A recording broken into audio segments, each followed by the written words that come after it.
Good morning, everyone. Hope you're having a fantastic Tuesday. If you're listening to this in the future or watching this in the future, well, it's probably not Tuesday for you. Tuesdays are always interesting because you knocked everything out on Monday. And now here we're on Tuesday. We're ready to actually get work done. Monday is the busy work day, but Tuesday is the actual let's get to work day. If anyone is here on Twitter, Twitch, YouTube, Periscope, maybe forgot one, Facebook, say hello. Let me know that you're here. It says we're connected to all three channels, but you never, ever, ever know. Mr. James has been gone for the last day or two. We left him in Brooklyn. Amy was a little bit sick this weekend, so we've had a weekend as if we did not have a child. It's been quite nice. That said, I miss the little baby. You never think that you will be thinking about a baby all the time when the baby's not with you. But it turns out that is what ends up happening, is all you do is you think about the baby. So today's topic, we've actually had in the list for quite a while in the queue. Here is my list of topics we have to talk about. We have about 10 of them there. Back here are the lists we have talked about. We've talked about a lot of things here. Hi from the Philippines. Hello. Today we're going to talk about being okay with saying, I don't know. A lot of people feel as if they must have an opinion about everything. And they also think that their opinion about everything is valid. However, this is just not the case. Think about it, for example. Say someone comes to me and asks me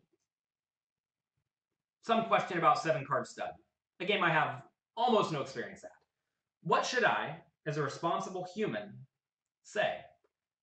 Well, I should say, I don't know, right? And then I should direct them to the proper people who know what's going on.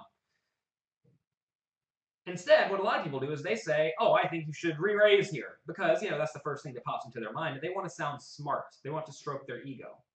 It's very, very important that you do not live life attempting to stroke your ego, because you're going to end up making a fool out of yourself. And you all don't want to be fools. You want to be thought of as thoughtful, intelligent humans. That said, some people do want to be fools. Usually these are people who go into like the comedy genre or the tabloid genre, right? They don't really care. If you find yourself reading tabloids, you're probably not doing it, right? Because you just don't care about accurate information. And that's okay. It's not what we're doing here, but realize you're probably not going to get very far in life. So there are a lot of things in life that take place and that go on, right? So for example, we have religion, we have politics, we have math, we have science, we have arts. And when people ask you about these things, Jonathan, what do you think about this new artwork that's been displayed? The new Banksy poster, or they got shredded, or the art that got shredded. What do you think? Like, I don't know. I'm not an artist. I'm not an art critic. Like, neat, different, interesting. But, like, that's not a good answer. You know what I mean? You would not come to me to ask me to analyze interesting artwork. That would be really dumb of you, right? So understand that you do not have to have an opinion. It's okay to say, I don't know. I just don't know. By doing this, if you surround yourself with intelligent people, what they will do is they will actually try to help you understand things. I think a lot of people hang out with people who are also equally unaware about topics, and they simply berate people for not having an opinion. Whereas in reality, you need to be, I'm not going to say praising people, but at least respecting people who are self-aware enough to say, I am actually not sure what is going on here. Whenever you play poker, for example, you're going to find that a lot of poker players start off thinking they know a lot. Some do. Some don't. And inevitably, the people who do not know and understand they do not know tend to go very, very far. And the people who think they know tend to get stuck at the small and medium stakes because they are way more unwilling to accept advice from people. Remember in high school, Erica Bush here, maybe from my high school. Hello, Erica.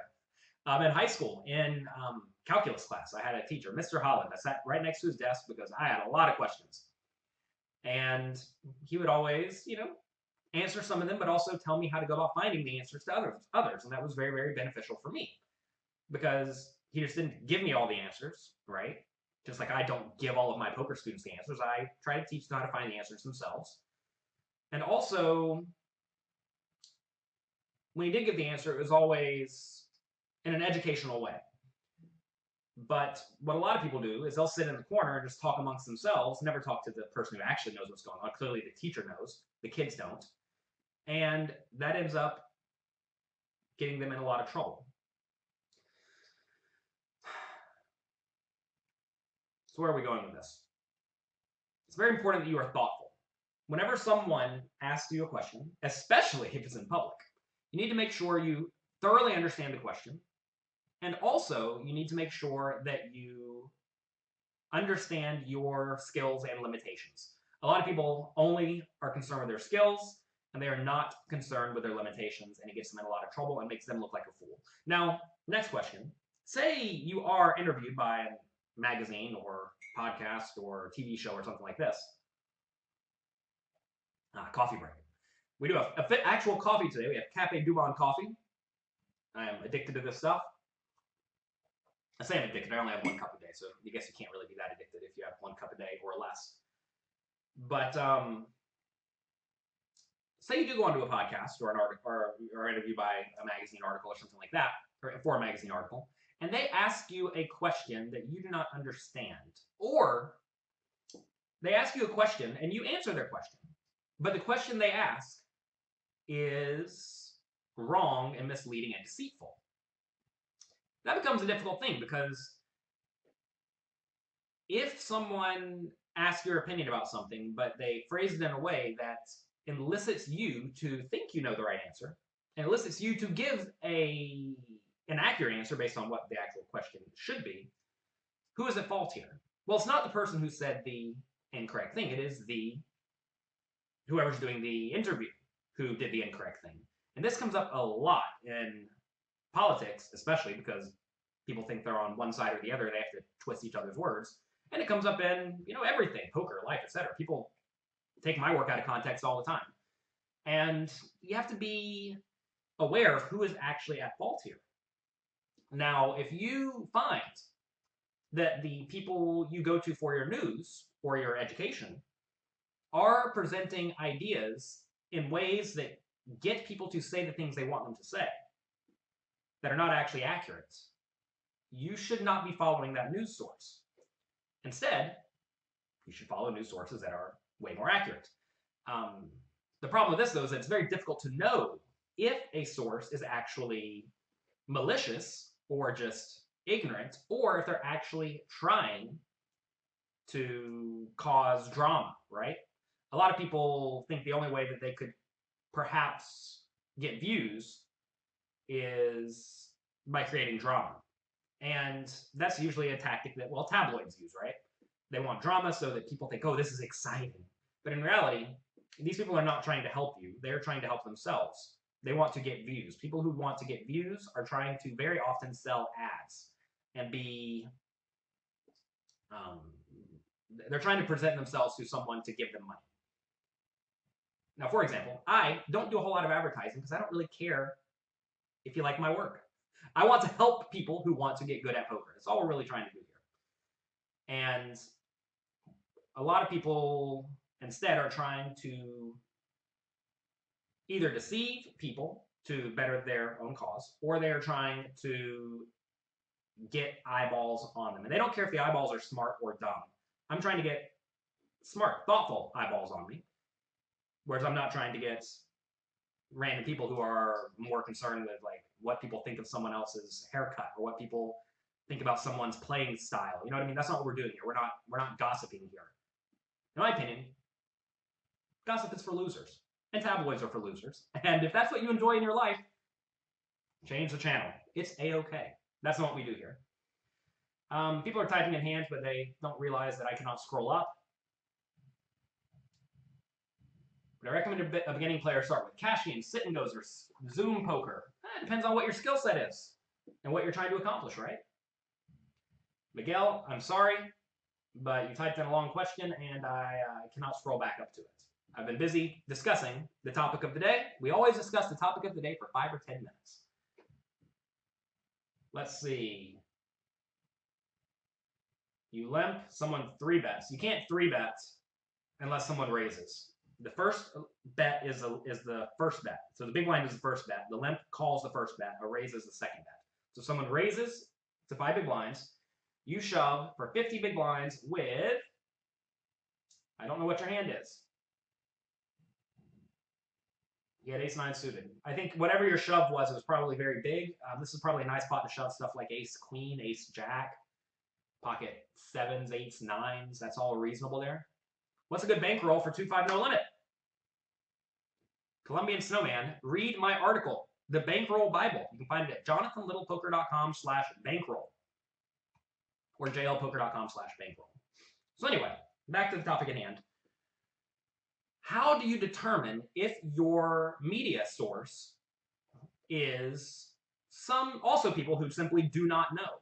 And this is actually a big problem in media today because very often media channels are trying to get as much information in front of their audience that they can. And what inevitably happens is the person reporting the news or the person doing the interviewing doesn't actually know what they're talking about. And this is a big problem because what happens is they ask questions that are uneducated to people who are educated enough to give a right answer to most questions they get asked in their realm. The problem is they ask the question wrong. As a completely false example, imagine some politician said,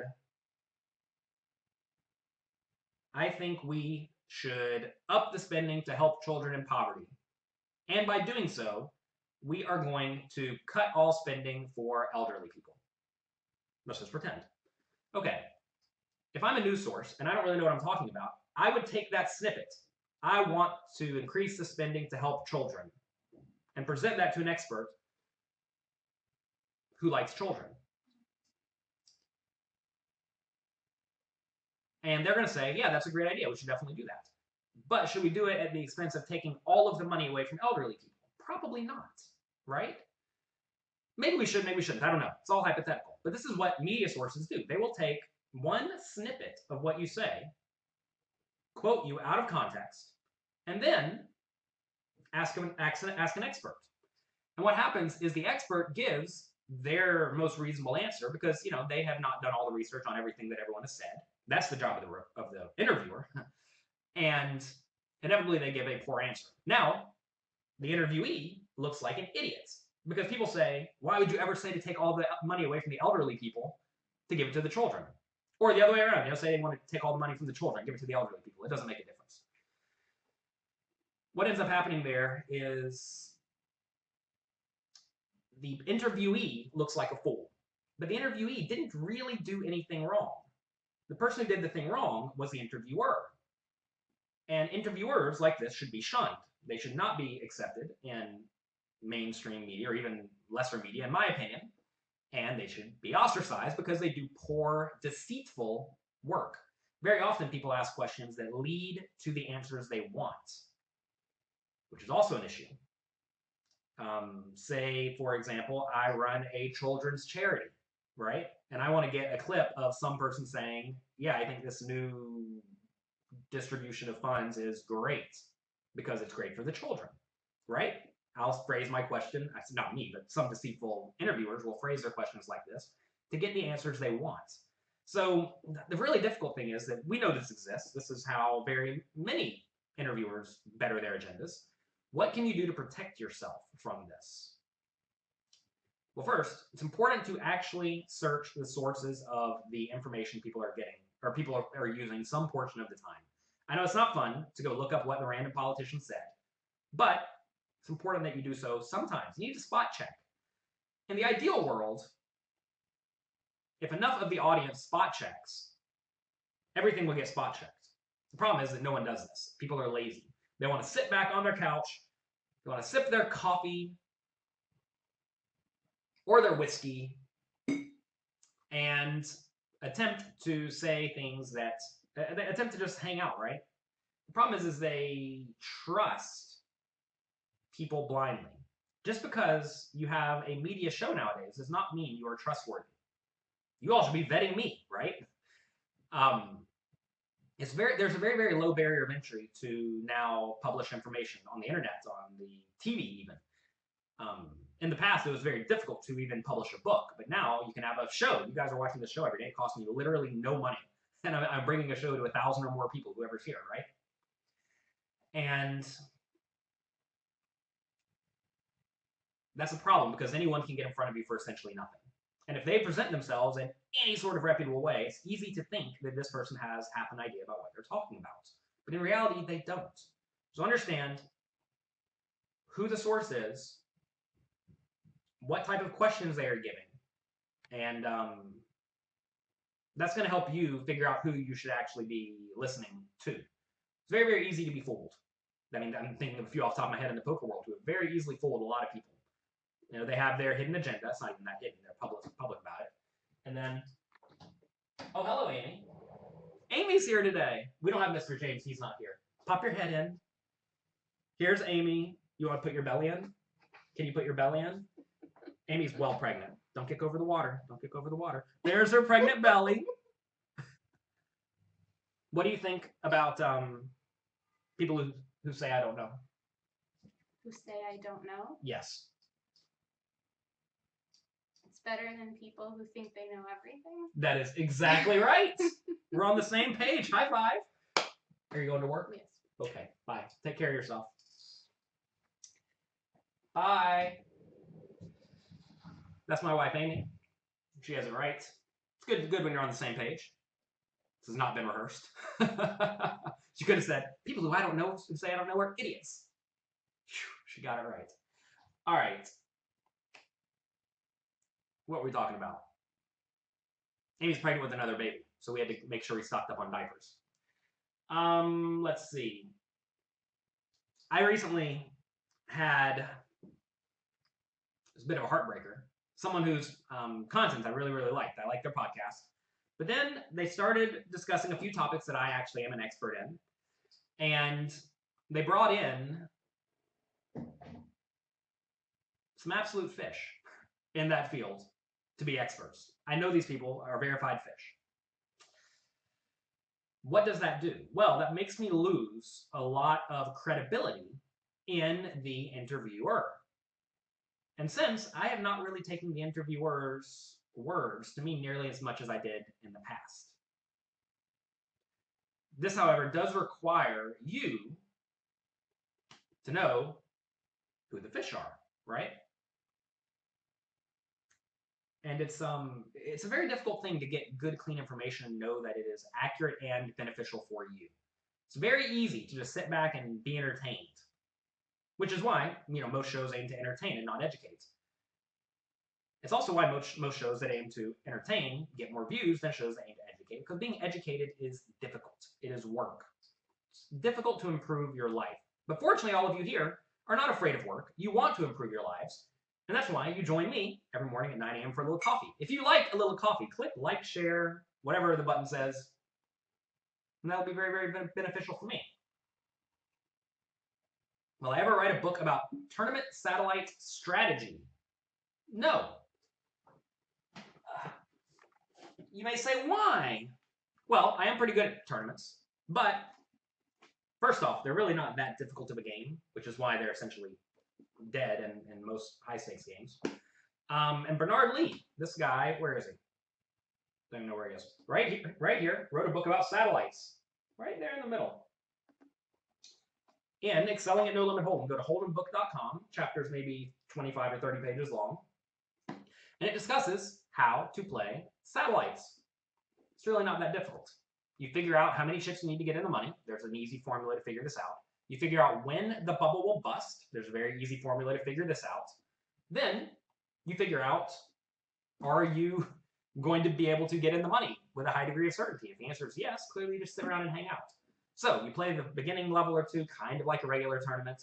Then you, you hang around, try to get it in good, et cetera, et cetera, et cetera. becomes more difficult when everyone plays very well, because then it's just like a blind out war to some extent, which is a bit of a lame game. But no, I'm not going to write a book on satellites because it's just a change in tournament structure, right? You don't need a whole book to write about the change of tournament structure from paying a normal structure to paying only 10% of the field exactly. You just have to understand the difference. Can I move my mic closer? I'm using a giant mic that should be able to pick me up from a long, long way away. And I actually have my microphone turned up to 100%. I won't move it closer, though. Let me know if that helped. I moved it closer. Now I don't have anywhere to put my note cards. That's okay. I'll find somewhere else to put my note cards. Who needs them? Let's see. What's my advice on online poker? Is it rigged? No. If you think online poker is rigged, then you are trying to find other people to blame for your problems. Online poker is not rigged. There you go. Anyway, this book is called Excelling at No Limit Hold'em. It's a big book. Speaking of experts, right? Fun concept. I did my best to find experts in poker, right? I tried to get people who were the best at their game, or maybe, top few in their game. Like, for example, Heads Up No Limit Hold'em, we got Olivier Bousquet, thought to be a very good player. Mindset, we got Jared Tendler, Trisha Cardner, and Elliot Rowe, right? These players all work with some of the best players in the world on a regular basis. Playing small stakes tournaments, we got Chris Moneymaker, because he's been crushing the small stakes tournaments, right? I went out and found players who were experts in their field of choice. Now, I did my best to get good experts, but I'm actually very confident that some of these people may not actually be experts. So then the question is, what is an acceptable failure rate for me as the curator, right? I did my best to vet everyone, but inevitably, one of these people, two of these people, maybe more, are not actually going to be that great. So far, none of them have caused too much trouble, so I guess that's good. But inevitably, the content curator, the interviewer, et cetera, will make mistakes. And that is okay. When you do make a mistake, it is important to fess up to your mistake and say, I messed up with this, I apologize for my actions, and I will do my best to ensure these actions do not happen again in the future. And that's all you can really do. The problem is that most people will double down on their mistakes, especially if they're in the tabloid industry. Say, I don't know, say Chris Moneymaker, our good friend, comes out and starts being incredibly vulgar and bashing everyone in the poker community and goes to jail for doing something scandalous. What should I do as a responsible human? Well, first off, that does not change the fact that his strategy content was relevant and good at this time. But I'm probably not going to want to work with Chris Moneymaker anymore if he does such a thing. And I'm certainly not going to go around vouching for this type of behavior and saying that this is good behavior, right? You'll see some people now promoting the fact that Chris Moneymaker has gotten himself in trouble and gone to jail. He is not. Chris Moneymaker is a good man. But imagine this did happen. Chris Moneymaker, I love you. Imagine that did happen. I would not go around vouching for Chris Moneymaker's mistakes. If anything, I may condescend him and not want to work with him again. But instead, people do the opposite. They will double down on the idea that, yeah, that's my Chris Moneymaker, and even though he's going to jail for something scandalous, I still love him. It's not really how you need to be approaching life, and doing such a thing will make you look unreputable, and also make people realize that you, the curator, are not a responsible human being. It's very important to be responsible if you are going to take on the responsibility of providing good information to your followers. And I take that very seriously. A lot of people, they don't really care about their followers. They don't really care about their fans. They are using their fans to try to better their agenda or push their agenda or get whatever they want in life. And I've always taken the view that I need to help my fans, help my followers, become the best they can be at poker and at life. And I certainly don't have all the answers, but I think I do have some. And I certainly had more than I had when I was 21 years old. When I was 21 years old, I was an idiot. And that really is my only goal. I want to help all of you help yourselves. We have a few more questions. Let's see. Mistakes are learning opportunities. That is true. Whenever you mess up, learn from it. If you're smart, you'll learn from other people's mistakes so that you don't make those mistakes yourself. Let's see. Louis Philippe says, your best poker investment by far is a poker coaching site. Thank you for saying it. PokerCoaching.com. Check it out. Get your completely free 1-week trial. You love Alex Fitzgerald's quizzes. He is hilarious. Alex Fitzgerald is a very polarizing figure. People either love him or they hate him. I like him, but he's not for everyone. But I think he's a good guy. Let's see. Van Borge playing the Moneymaker tournament today in Reno. A platinum pass added for the winner. Very nice. Go give him a kiss on the cheek for me. He'll love it. Let's see. You read this book, Diana says, and you won your World Poker Tour seat for the $5,000 buy-in event. Good job. That's exactly what Bernard Lee would want to be told.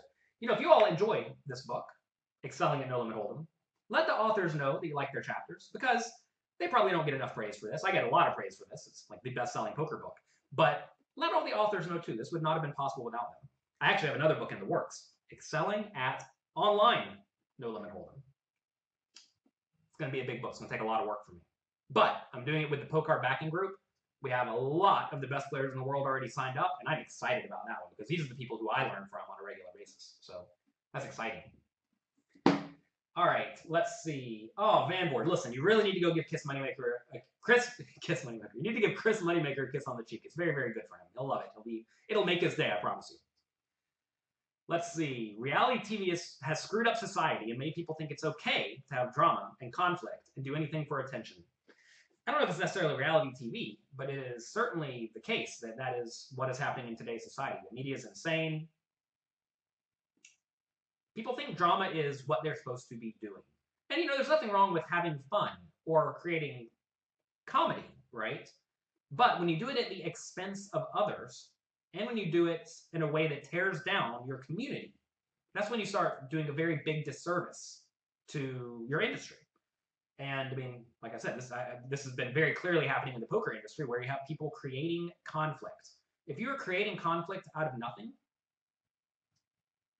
you're deceitful. And we don't need deceit in our community. If anything, poker needs good people who will do their best to clean up the game, not cause unnecessary drama for no reason. Have you read the Orange Jonda book? I've read most books. I didn't really care for that one. I didn't get much out of it. But I'm sure it'll help many, many people. You watch a documentary about me. You can find it at jlpoker.com/pokerography. POKEROGROPHY. You can watch it completely for free. It was initially behind the paywall at pokergo.com, which I definitely suggest you just sign up and pay for, because it's relatively cheap and they have all sorts of great content about poker. But anyway, it's completely free now thanks to PokerGo, so that's great. When I began reading about poker, did you find any particular books that were helpful? I started playing Limit Hold'em when I first started, and I read Hold'em Poker for Advanced Players, which is completely useless to No Limit Hold'em. But that was probably the most beneficial book that I read. But it's completely outdated now, and I would definitely not suggest it to anyone. You have to understand, back when I first started playing, poker literature was awful. Not just bad, but awful. Like, there was so much inaccurate information. And I had to wade through tons of books, tons of forum posts, to find the accurate information that helped me succeed.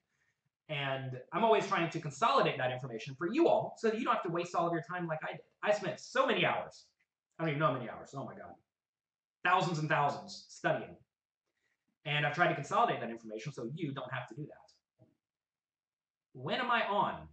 I'm on every day at 9 a.m. I say every day. Every weekday, Monday to Friday at 9 a.m. Eastern Time, unless something happens. Like yesterday, we had our designer, Christina Solway of 11 to 11 Designs. She's going to be making over my apartments. If you all saw my setup in here, you would laugh at me. It's a joke. But we're going to make it good and nice. So that's me coming in the next month or two. But anyway, I had to skip yesterday for that. This Friday, I'm going out to a rock and roll charity concert in New York City at the Hard Rock Cafe on Thursday night. So that might be a long night. One of my friends is playing in a band, so I figure I might as well go support him. How do I store all my notes when consolidating book information like that? Do I use Evernote? Listen, I did this back in 2003. Now I know a lot about poker at this point, but I definitely do just keep note files, etc., all over my computer. Evernote's probably better, but I have not gotten into it. Do I have any tattoos? No. Can I recommend an online site for U.S. players? No. I think that if you're going to play online poker in America, you need to realize you're going to put a tiny amount of money online. You're doing it for experience, kind of like you go to a movie, right? When you go to a movie and it costs you $50 for a nice seat and a bunch of food, maybe a dinner ahead of time, that money's gone, right? You traded your money for an experience. When you play online poker in America, that is definitely how I suggest you do it on the unregulated sites, if you are going to play. Do not keep significant money on there because they almost certainly will take it eventually. It's happened almost every time. Everyone always cites an example or two where they have not taken your money yet, but they're going to take your money eventually. If I miss your question, if it's not on the screen, I apologize. You're going to have to retype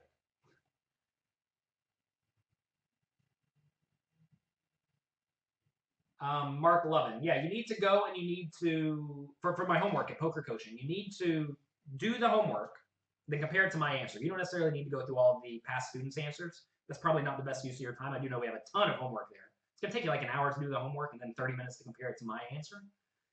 And that's probably enough time to spend on each question. Did I ever coach Kristen Bricknell? I did not. Do you think online sit and goes are still profitable these days? Only at the small stakes. And also, what I think does not matter. Remember, be okay with saying, oh, that doesn't show up. Be okay with saying I don't know. Because I don't play small stakes sit and goes. I haven't done that in a very long time. But I suggest you get in there and experiment, and I imagine they are still profitable.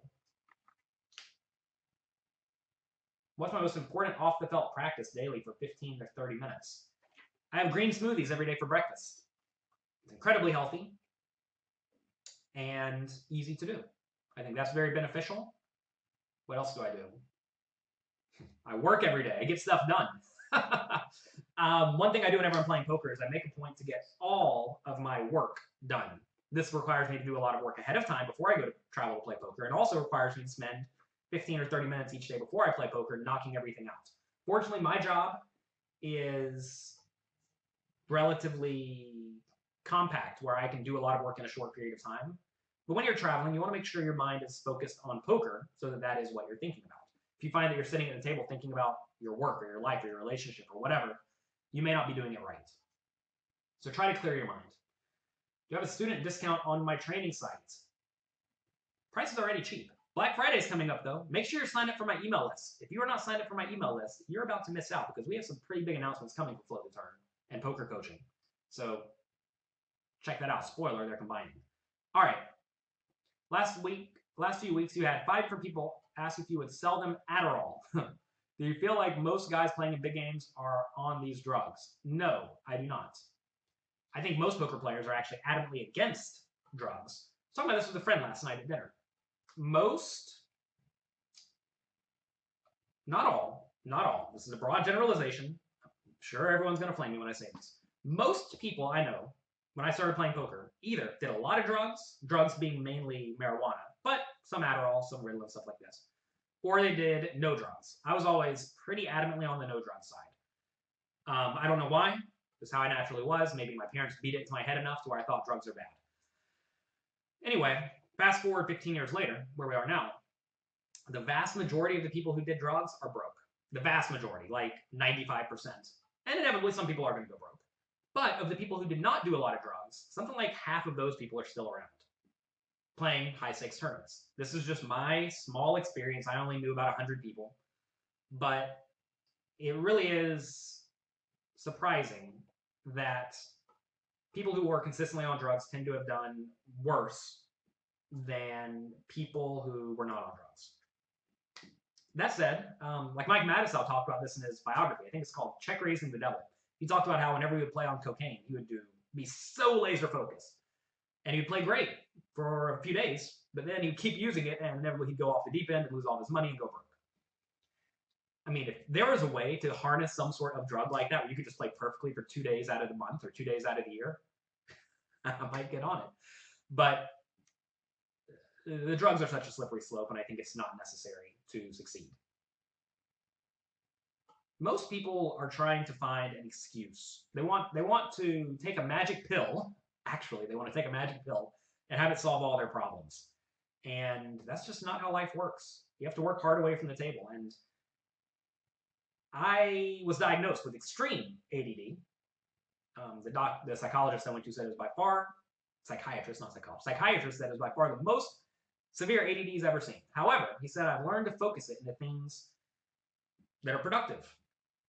A time or two I've gone off the deep end, went on a gambling binge, mostly with sports betting, because it's easy to go off on a gambling binge with sports betting, especially if you think you have an edge, which you may actually have. Anyway, he essentially said that I strongly desired focus, which is what a lot of people with this attention deficit disorder desire. So how do they get focused? Well, the easiest way is to bet on something. If you put your money at risk, if you put your livelihood at risk, you really, really, really care. And that is an interesting idea, right? I have somehow funneled it into doing big projects like writing Excelling at No Limit Hold'em, writing all these books that are back here, et cetera, right? And other people instead funnel it into very negative, destructive things. So if you do have this issue, try to funnel your efforts into things that are productive. That's by far the best advice I can give with that. And just find something you care about, right? I learned that I care about helping people who want to succeed at life because I want to succeed at life, and I am happy to give whatever knowledge I have to people who also want to succeed. Let's see what else we have.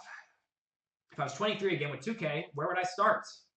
If I was 23 with 2,000 bucks, I'd start playing online poker, small stakes, and small being like 25 cent, 50 cent, 5 cent, 10 cent, something like that. And I would play that and grind it up slowly. You're in no rush. Take your time. Your job is to get good at poker, not to drastically increase your bankroll quickly. When you are adding a new piece of information to your game, do you see poker as a big picture filled with smaller subjects? Yeah, I mean, there's a lot of... Poker is a very broad game with lots and lots of little individual parts, but if you move one part, it may impact another part. Like, say you start bluffing the river a lot. Well, that kind of implies you get to the river with bluffs, which means you may need to tinker your pre-flop range, and flop range, and turn range. Yeah. Any suggestions for self-practice with a deck of cards? What are you trying to accomplish? James, let me know what you're trying to accomplish with a deck of cards. Let's see, you're still bad at hand reading. What way can I recommend you study that? Sign up to pokercoaching.com for the free trial and go through all of the homework. That's exactly what we do there, is we teach you how to assess ranges.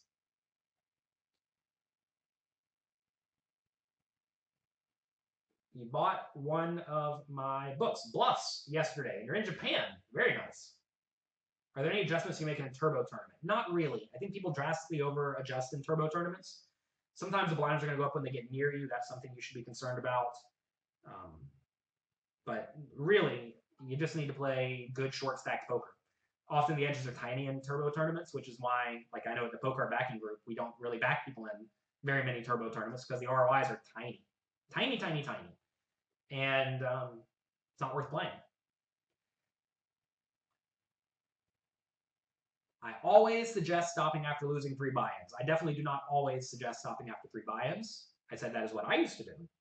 I don't suggest it necessarily. Many people should probably stop sooner. What do I suggest online? Depends on you, man. I mean, I don't know. Are you going off the deep end or not? Can you sit there and grind and play very, very well even when you're down? Some people can, some people can't. Ketogenic helps with focus. Maybe. Yeah, I don't know. I don't know, right? I'm not a mindset expert. Hola, and then some weird heart emote icon. Hello. Let's see. How tough do you think cash games are compared to in the past? Every game gets tougher, but more and more information comes out to make those games, to be able to make you better at those games. Clearly, games get tougher over time, though. You're about to play a $2,600 buy-in tournament. You never played anything above $50. Well, that sounds like awful bankroll management. Indian Wizard, I suggest you figure out a way to not play that tournament.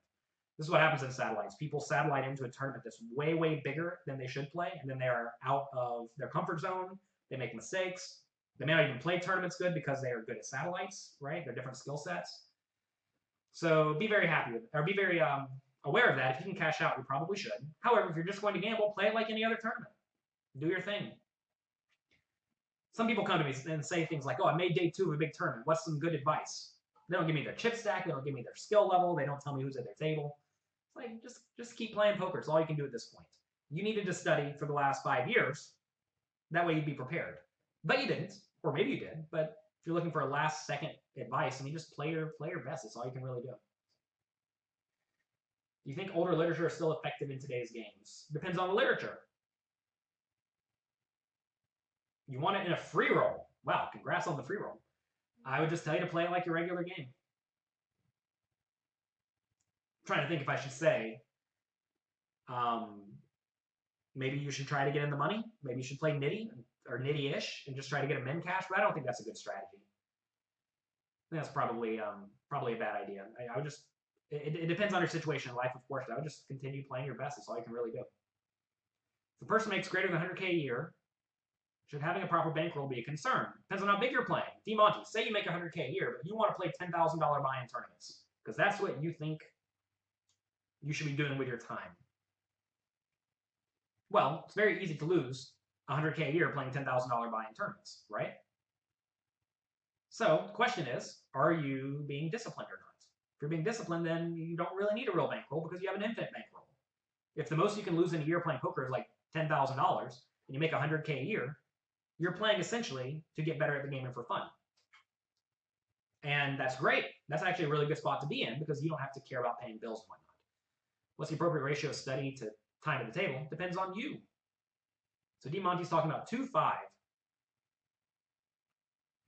I don't know, man. Probably not. It's probably not that big of a deal. You're not going to lose 100K playing 2-5 in a year. That's the other question, though. Are you fine losing $50,000 in a year, which you can if you play a lot of 2-5 poorly? Figure out your skill set. This is like a big broad question where you need to come to me with a bunch of very concise information so we can make a detailed assessment of this. So you don't play PLO much. I play PLO as much as it makes sense, which is not a whole lot.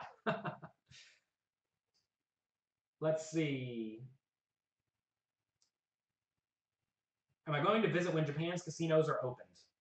Maybe. I've never been to Japan. I think it'd be very, very nice. Will online poker ever be legal like it was back in the day? This is, again, another question where I must answer, I don't know. I'm not a psychic. I presume it will be, but I'm not an expert on politics, and even the politics surrounding online poker. A lot of people, if you ask them this question, they'll say, yeah, definitely, or no, never. It's not a responsible answer. People who say that are not giving you the respect you deserve, and they are not being responsible to their audience. I don't know. Probably. Maybe it may take 50 or 100 years. Do I think playing tight can be an effective way to win at poker? You want to play tight when your opponents are all loose, aggressive, splashy, and maniacal. That's a great, great time to play tight. Somehow Facebook comments don't come in. I'm getting your Facebook comments. They just don't come in on this program. I'll actually show you all. Here's Facebook comments. I have them. What online poker sites do I recommend? Party poker is a good one. Yeah, I agree with Louis Philippe. You're $100 and you're a complete beginner. Should you start with cash or sit and goes? Probably tiny stakes sit and goes, honestly, but doesn't make much of a difference. jlpoker.com/bankroll. What's your opinion on shoving with ace-ace-xx with 2 or 3 people in a hand? Can it be profitable long term? All right, so this is more of a question of, is it profitable to get it all in with 35% equity 3 ways? And the answer is obviously yes. You're putting in 33% of the money, assuming we're playing 3-handed, and you're going to get back 35% of the money. So say you all go in for $1,000 each. Let's say $333 each to make my life easy. You're putting in $333 each. Total pot's going to be $1,000. But you're going to get back $3,000 or $350. So that means you made $350 minus $333 is $17 by making this play. If you make $17 every time you make a play, you're just going to demolish your opponents and win all the money. So the answer is absolutely yes. What's this book behind me? Expert Heads Up No Limit Hold'em. And this one is called The Obstacle is the Way. It's a good book about stoicism. Tries to teach you to not be an idiot. It's good to not be an idiot. It's a good book. Very, very good book, especially if obstacles get in your way. If you're a business owner, I'm gonna tell you, if you're a business owner, your whole day is dealing with crap. I'm a professional crap dealer with it. They give me so much crap every day, and I have to figure out ways to fix it. Quite often, the obstacles will provide you the way. It's a good book. Take the things that people throw at you and use them to your benefits. That's all you can really do. Let's see. Why don't you think it makes sense to play PLO? The game is very slow. There's a ton of variance. Rake is often more detrimental because you play bigger pots. Edges are smaller. Those are the main reasons. Have I been to Macau yet? I have not. I've been really slow to get to Macau. I heard the games were amazing initially, and I've heard they've sort of died off a bit, and I have a lot going on in life. Let's see. Jonathan K says, you're going to the Bahamas for the first time in November. You need US dollars, cash, or credit card to buy into tournaments. You need either US dollars or you're going in November, so you can use Party Poker dollars if you have Party Poker money. As far as I know, confirm that. You can also wire money to the casino. You actually have to wire money to 2 different places if you want to have cash game money as opposed to tournament money. You have to wire money to Party Poker, Dusk Till Dawn Casino, to play the tournaments, and you have to wire money to Baja Mars Casino to play cash games and gambling games. You can email Party Poker and they'll get you that information. I don't have it on hand. You can also, what was the other question? Do you need money to buy stuff?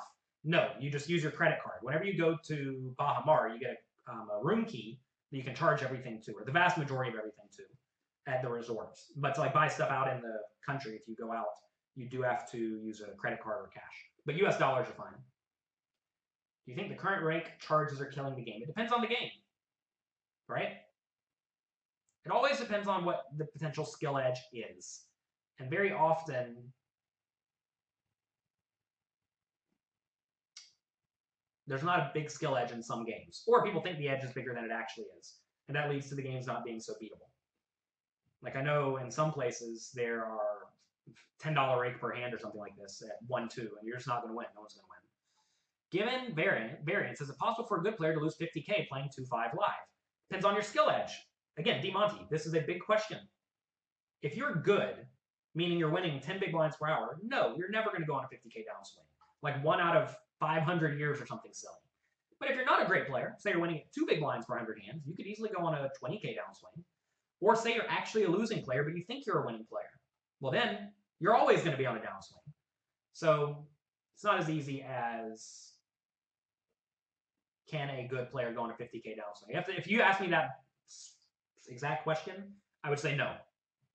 It is possible, but you're not going to. It's very unlikely. Would you go to Run It Up Reno? Sure. I'm willing to go to most places.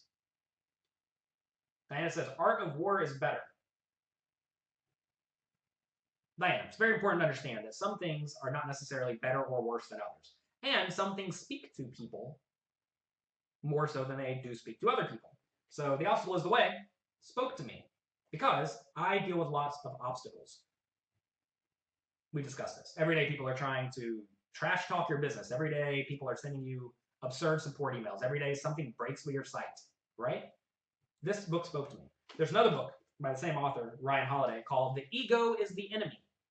That book did not speak to me at all because it's going to sound egotistical, but I don't think I have many ego problems, whereas I do think a lot of people do. But that book did not speak to me at all because I don't have that problem, right? And for whatever reason, maybe Art of War spoke to you for something that's in your personality. But understand that books are not necessarily better or worse. I mean, sure, maybe if you had some scale, maybe it could be better or worse. But that does not mean that it will not speak to each person in a specific way. For example, if someone read Expert Heads Up No Limit Hold'em back here, if that was their first poker book, they'd never play poker again, right? Because it doesn't speak to them appropriately. But if you talk to the best players in the world, they think it is the best book ever written on poker. And it's their Bible. So it depends on who you ask, right? Party Poker or Poker Stars for small stakes. You see the same players on all the tables at Party Poker. Well, that's the case at a lot of sites. I think both sites are comparable. Let's see. you think it's better to play versus good regs and learn from them, or against people who are utter trash and don't understand ranges at all? Depends on what do you mean by better, right? If the players are bad, you're going to win a lot of money. If the players are good, you will not necessarily win a lot of money, but if you're paying attention, you will better your skills. Am I going to teach my children to play poker? Eventually, but I think it will be more as I will teach you poker in a mix of a lot of other games. Poker is not a good profession for many, many obvious reasons. Cryptomaniac says, Hyper, Turbo, Sit and Goes. What percentage luck and skill are they? It's an irrelevant question. Long term, there is no luck. Short term, there's a lot of luck. If you live in Florida, what are the best online sites to play? I don't know. I don't live in Florida. Probably aren't many, honestly. Now you said it. See me tomorrow in the Inner Circle webinar. I didn't know that was tomorrow, but I better get my webinar prepared. Actually, I already know what I'm going to talk about. I already have a good webinar lined up for tomorrow's Inner Circle. That's at 10 a.m. Eastern Time. You can sign up at pokercoaching.com/Inner Circle. We basically do calls like this, but they last 3 or 4 hours, and I answer your specific questions in detail. Like we had a few people sending questions about bankroll management, for example. I would get them on the phone. I would ask them every single thing about their life, and I would give them a reasonable, concise answer. That's what we do in the Inner Circle. Also, we answer actual hand histories. Some people try to type hand histories in the chat box, and it's tough whenever there is no computer in front of me, whenever I can't spend a minute or two to think about it, etc., etc. What's my opinion on running it twice? You know you should run it twice if you're ahead, but once when you're behind. Why would you think that? That literally makes no sense. It does not matter. Running it multiple times does not matter. I am 98% sure about this. Maybe there's some absurd math out there that proves that it's slightly better to do it one way or the other. I don't think so, though. So, what's my opinion on running it twice? You need to run it twice when you're playing short bankrolls, when you do not want variance, and when your opponents do not care about variance. However, almost everyone cares about variance. So if you are a strong, stoic human being and don't care about variance, then you should be more than happy to only run it one time. Oh, alarm clock. You should be more than happy to run it only one time, because if you lose, you don't care. But if your opponents lose, that's terrible for them and they may go on tilt. One of my good friends, Tipster, from the old days of playing online, high stakes heads up games, people always ask him in the live games, how many times do you want to run it? One time. Always. What else do you suggest doing while playing poker, assuming poker is not a good profession? I don't know, do whatever works for your life. Again, D. Nelson, I don't know you. I don't know what you're doing with life. I don't know what your skills are, right? You do need to do things that suit your skills for a profession. The EV difference between once and twice is negligible. It just doesn't make a difference. I'm a big proponent of jack up the variance for your opponents if it does jack up the variance for yourself as well. If you know your opponent will go on tilt. If your opponent is also a good, reasonable human being and they're not going to go on tilt, then you might as well chop up the pot based on your equity, right? Run it 20 times. It doesn't matter. You think your competitive drive is fueled by baby competitions my mother entered me into? I actually don't think I'm competitive at all. Find, don't, throw away. Is referring to my pokerography episode where my mom entered me into baby competitions. There are photos in there, so check it out.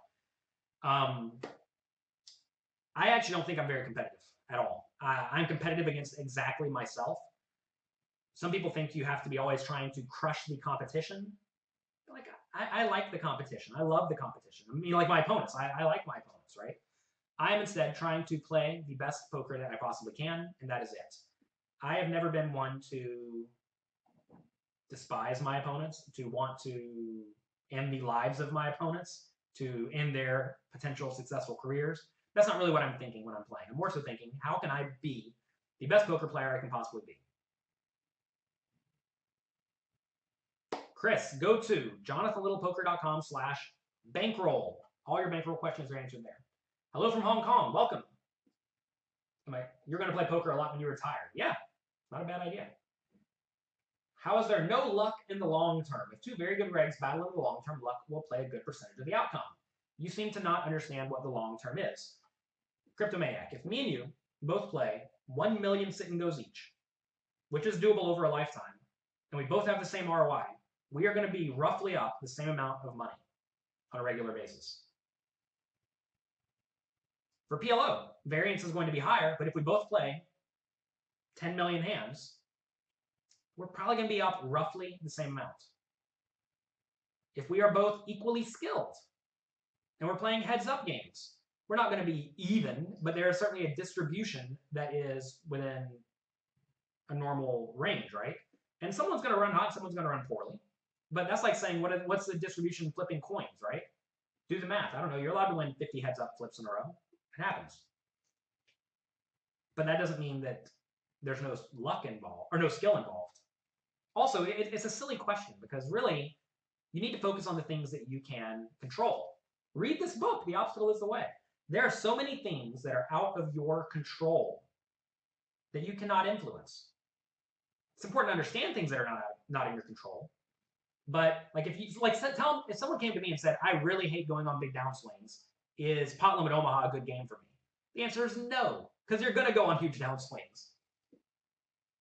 So it's a common sense question, right? If you tell me you want like a real nitty robotic game, I'd tell you to play Limit Hold'em. But Limit Hold'em's dead, so maybe that's not such a good game.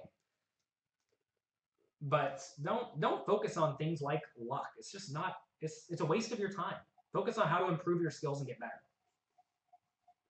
Aren't you thinking about how to exploit your opponent's tendencies? Isn't that an adversarial dynamic? Not in my opinion. My opponents, in my mind, are essentially programs running a specific strategy. And I'm trying to beat their specific strategy. That is my job. That is what you try to do as a poker player. With $1,000, how would you divide your bankroll between cash games, tournaments, etc.? I would tell you to play only one game. Get good at one game. Trying to think you have to play everything is ridiculous. Your job when you're starting at poker is to find a game you can beat and that you can also play consistently. Do that, and then branch out. I never played a tournament in my life until I turned like 19 years old when I already had $100,000 in my bankroll. And that's because I was playing my sit and goes and grinding up my bankroll.